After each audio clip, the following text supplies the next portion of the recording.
February 1st, 1942, Central Pacific Ocean. The USS Enterprise was running hard, engines pushed to their limits, slicing through open water as she pulled away from enemy territory. Just 8 weeks earlier, Pearl Harbor had left the American Pacific Fleet shattered. Battleships lay sunk or crippled. Smoke had filled the Hawaiian sky, and for a brief moment, it had seemed like Japan owned the Pacific. Now, the Enterprise had struck back. Her aircraft had launched before dawn, hitting Japanese bases in the Marshall Islands, destroying planes on the ground and damaging installations. It wasn't a decisive blow, but it was something America desperately needed. Proof that the war wasn't already lost. But now came the dangerous part: retreat. Because once you hit the enemy hits back. At 10,000 feet above the ocean, 5 Mitsubishi G3M bombers cut through the sky toward the Enterprise. Twin-engine aircraft, fast, steady, and deadly when they got close enough. Their objective was simple: find the carrier, destroy it. Every anti-aircraft gun on the Enterprise opened fire. The sky filled with tracers, orange streaks arcing upward, exploding shells bursting around the incoming formation. The ship's gunners tracked the bombers as they began their attack run. One by one, 4 of the aircraft released their bombs. White splashes erupted in the ocean around the carrier. Misses. Close, but not enough. The Enterprise turned hard, cutting through the water, avoiding the worst of it. The 4 bombers broke off, but the 5th didn't. Lieutenant Kazuo Nikai's aircraft was already doomed. American Wildcats had intercepted it earlier, riddling it with gunfire. Smoke poured from the engines. The plane was barely holding together. He wasn't going to make it home. He knew it. And in that moment, he made a decision. If he was going to die, he wouldn't die alone. He pushed the controls forward and aimed directly at the Enterprise. On the flight deck below, Bruno Gaido saw it happen. He was 25 years old, an aviation mechanic, not a pilot, not an officer, just a mechanic whose job was to keep aircraft running. His assigned battle station was safe, tucked away in the catwalk beneath the flight deck. From there, he watched the attack unfold, watched the bombers come in, watched the anti-aircraft fire fill the sky, watched 4 of them turn away, and watched the 5th keep coming. It was lower now, closer. Close enough that he could see flames licking out of the engine. The bomber was on fire, and it was not turning. The realization hit instantly. This wasn't a normal attack. This was deliberate. The plane was coming straight for the ship, straight for the flight deck. If it hit, the Enterprise would become a floating inferno. Aircraft parked on deck, fuel lines, ammunition, everything would ignite. Hundreds of men could die in seconds. Every gun on the ship was firing, but it wasn't enough. The bomber kept coming. 10 seconds? Maybe less. Most men would have frozen or stayed where they were because there was nothing you could do. Bruno Gaido did the opposite. He moved, not away from the danger, toward it. He climbed out of the catwalk and ran across the exposed flight deck. No cover, no protection. Just open steel beneath his boots and a burning aircraft coming straight at him. Ahead of him sat a parked SBD Dauntless dive bomber, fully fueled, armed. If the enemy plane hit nearby, it would explode instantly. Gaido didn't slow down. He scrambled into the rear seat, grabbed the twin .30 caliber machine guns, swung them around, and opened fire. From the bridge, Admiral Halsey saw it happen. In the middle of chaos, one man had broken from his position, climbed into a parked aircraft, and was now firing directly at an incoming bomber. It didn't make sense. It shouldn't have worked, but it was happening. Gaido stood up slightly to angle the guns downward, tracking the approaching aircraft. The distance closed fast. The Japanese bomber roared toward him, flames trailing behind it. For a moment, it became something almost surreal. 2 men, both knowing they were about to die, firing at each other in the final seconds. Then the Enterprise turned hard to starboard.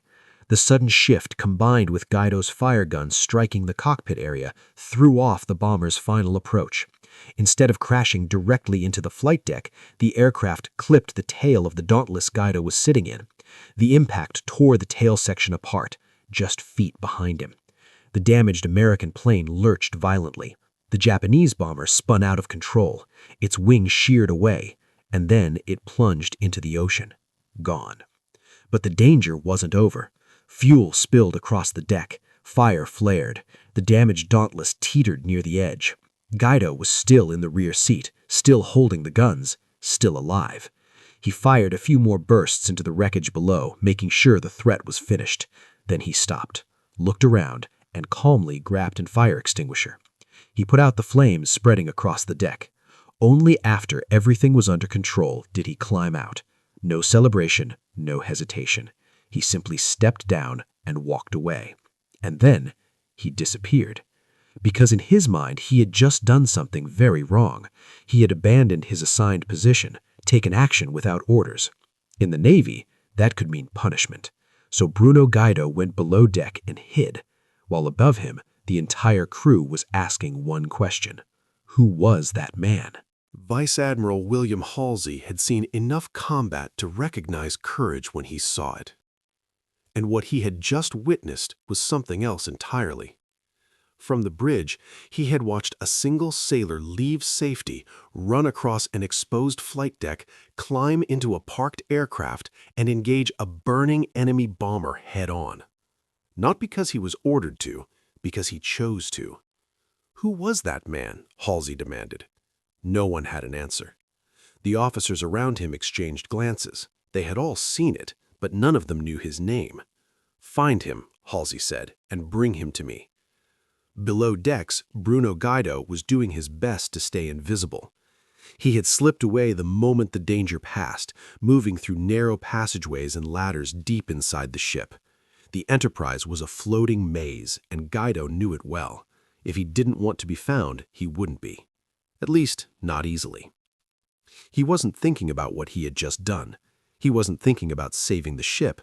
He was thinking about regulations, about discipline, about the possibility that he had just broken every rule in the book. He had left his post. He had acted without orders. In the pre-war Navy, that kind of thing didn't get you medals. It got you punished. So he waited, hoping the moment would pass, hoping no one would come looking. But above him, Halsey wasn't letting it go. Search parties moved through the ship, compartment by compartment, deck by deck.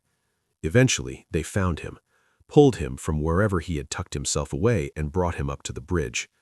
Gaido stood at attention, expecting the worst. Halsey looked at him for a moment, then smiled. "Consider yourself promoted." Just like that. No paperwork, no ceremony, no delay. Bruno Gaido was advanced from Aviation Machinist May 3rd class to 1st class on the spot. A promotion that normally took years, given in seconds. Because Halsey understood something the rule book didn't. Sometimes initiative matters more than protocol. The crew of the Enterprise understood it too. Word spread fast. Everyone knew what had happened. The machinist who had run toward the incoming bomber. The man who helped stop a direct hit on the ship. Because if that plane had made it through, the Enterprise might not have survived. Flight deck packed with aircraft, fuel lines exposed, bombs loaded. A single impact could have triggered a chain reaction. Fire, explosions, catastrophic loss. Hundreds of lives gone in minutes. Instead, the ship sailed on, and Bruno Gaido went back to work. Because that's who he was. He didn't chase attention, didn't care about recognition. He just did his job and then moved on. The weeks that followed were relentless. The Enterprise became one of the few remaining offensive weapons the United States had in the Pacific. Strike, move, strike again. In February, they hit Wake Island. In March, Marcus Island. Each raid small in scale, but important in message. America was still fighting, still reaching, still hitting back. Then came April, the Doolittle raid. 16 B-25 bombers launched from the deck of the USS Hornet, escorted by Enterprise. A daring mission. Bombers aiding Tokyo itself. The psychological impact was massive. Japan realized something new. They were no longer untouchable. Through all of it, Bruno Gaido remained the same: machinist, gunner, reliable, tough, respected. The kind of man others trusted without question. Then came Midway, late May 1942. American codebreakers uncovered Japan's next move, a massive operation. Target: Midway Atoll. If it fell, Hawaii could be next. Admiral Nimitz made a decision: risk everything. 3 carriers: Enterprise, Hornet, Yorktown. They would ambush the Japanese fleet, outnumbered, outgunned, but with one advantage: surprise. On June 4, 1942, Bruno Gaido climbed into the rear seat of a Dauntless dive bomber. Pilot: Ensign Frank O'Flaherty. Their target: the Japanese carrier Kaga, one of the most powerful ships in the world. The morning started badly. Wave after wave of American aircraft attacked. Many were shot down. Torpedo squadrons were devastated. Entire units wiped out. But their sacrifice had an effect. They pulled Japanese fighters to low altitude, leaving the sky above open. At 10:20 a.m., American dive bombers arrived. From high altitude, undetected, perfect position. They rolled into their dives. Gaido felt it immediately. The sudden drop, the force pressing him into his seat, the aircraft screaming downward toward the enemy fleet. He couldn't see forward. His job was to watch behind, scanning for fighters, protecting the aircraft, trusting the pilot completely. At the right moment, the bomb was released. A near miss, close enough to shake the ship, but not enough to destroy it. Others were more accurate: direct hits, explosions, fuel igniting, aircraft on deck erupting into flames. Within minutes, the Kaga was doomed. And not just Kaga. 3 Japanese carriers were crippled in minutes. The balance of power in the Pacific shifted just like that. But the battle wasn't over for Gaido. As they turned for home, Japanese fighters found them. Zeros, fast, deadly. They attacked immediately. The Dauntless wasn't built for dogfighting: slow, heavy, vulnerable. But it had one advantage: rear gunners. Gaido opened fire, controlled bursts, tracking the incoming fighters. Other gunners joined in, a defensive arc of fire. 1 Zero took damage, then another, breaking off. The formation held. But their aircraft had been hit, fuel leaking, engines struggling. They weren't going to make it back. The pilot made the call: ditch. The Dauntless hit the water hard, but stayed afloat long enough. Both men escaped, inflated their raft, and drifted. In open ocean, near the burning remains of the Japanese fleet.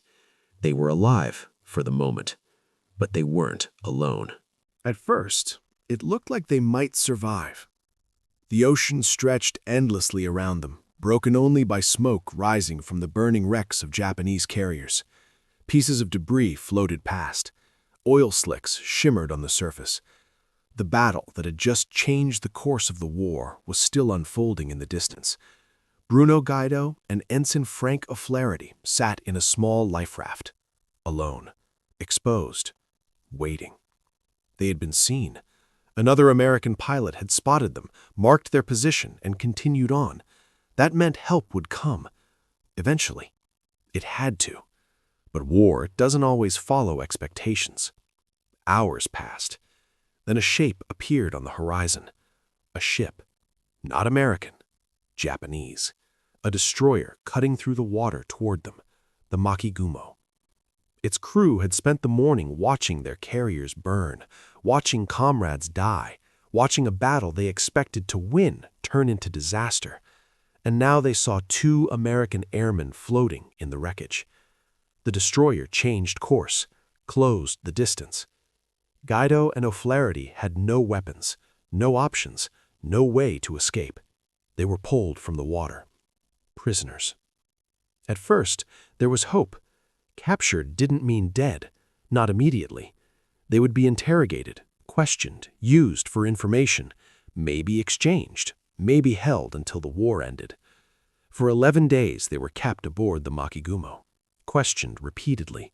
The Japanese wanted answers: carrier positions, fleet strength, Midway's defenses, anything, everything. But there was very little Gaido could give. He wasn't an intelligence officer.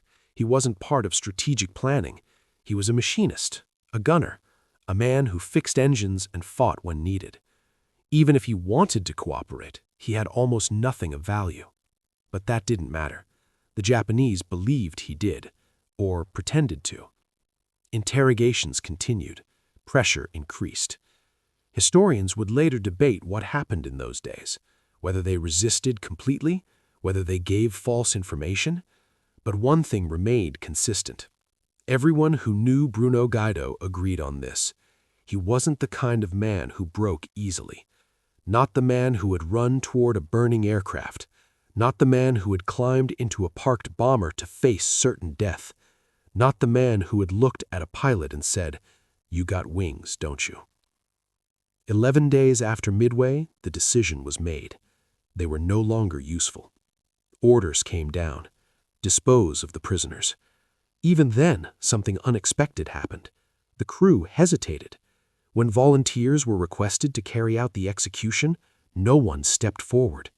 These were sailors who had just watched their fleet collapse, who had seen war at its worst, and still they refused.